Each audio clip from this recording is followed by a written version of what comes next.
माननीय सदस्यगण, इस समय देश में महाकुंभ का ऐतिहासिक पर्व भी चल रहा है। महाकुंभ भारत की सांस्कृतिक परंपरा का धार्मिक चेतना का पर्व है। देश और दुनिया से आए करोड़ों श्रद्धालु प्रयागराज में पूर्ण स्नान कर चुके हैं। मैं मौनी अमावस्या के दिन हुई हादसे पर अपना दुख व्यक्त करती हूँ। घायलों के शीघ्र स्वस्थ होने की कामना करती हूँ। कुछ दिन पहले ही हमने देश के पूर्व प्रधानमंत्री डॉक्टर मनमोहन सिंह जी को खोया है। मनमोहन सिंह जी ने 10 वर्ष तक प्रधानमंत्री के रूप में देश की सेवा की। वे लंबे समय तक संसद के सदस्य भी रहे।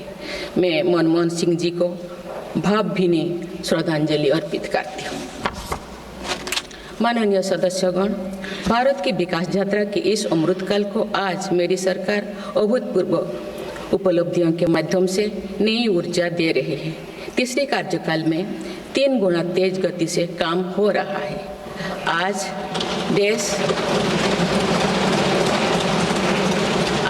देश बड़े निर्णयों और नीतियों को असाधारण गति से लागू होते देख रहा है और इन निर्णयों में देश की गरीब, मध्यम वर्ग, युवा, महिलाओं, किसानों को सर्वोच्च प्राथमिकता मिली। मेरी सरकार ने तीसरे कार्यकाल में सभी के लिए आवास के उद्देश्य की पूर्ति के लिए ठोस कदम उठाए हैं। प्रधानमंत्री आवास योजना का विस्तार करते हुए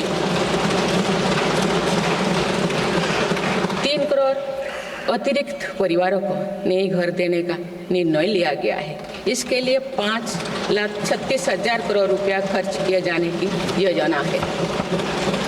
मेरी सरकार गांव में गरीबों की उनकी आवासीय भूमि का हक देने और वित्तीय समावेशन के लिए प्रतिबद्ध है। इस दिशा में स्वामित्व योजना के अंतर्गत अब तक 2 करोड़ 25 लाख स्वामित्व कार्ड जारी किए गए हैं। इनमें से करीब 70 लाख स्वामित्व कार्ड पिछले 6 महीने से जारी किए। पीएम किसान सम्मान निधि के तहत करोड़ों किसानों को पिछले महीने में 41,000 करोड़ रुपया की राशि का भुगतान हुआ है। जनजातीय समाज के 5 करोड़ लोगों के लिए धरती व जनजातीय ग्राम उत्कर्ष अभियान प्रारंभ हुआ है। इसके लिए 80,000 करोड़ रुपये का प्रावधान किया गया है। आयुष्मान भारत योजना के अंतर्गत 70 वर्षों और उससे अधिक उम्र के 6 करोड़ वरिष्ठ नागरिकों को स्वास्थ्य बीमा देने का फैसला हुआ है। इन्हें हर वर्ष 5 लाख रुपये का हेल्थ कवर मिलेगा। छोटे उद्यमियों के लिए मुद्रा ऋण की सीमा 10 लाख रुपये से बढ़कर 20 लाख रुपया कर दी गई है।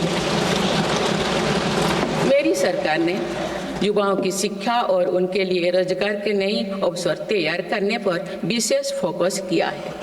मेधावी छात्रों को उच्च शिक्षा में वित्तीय सहायता देने के लिए पीएम विद्या लक्ष्मी योजना शुरू की गई है।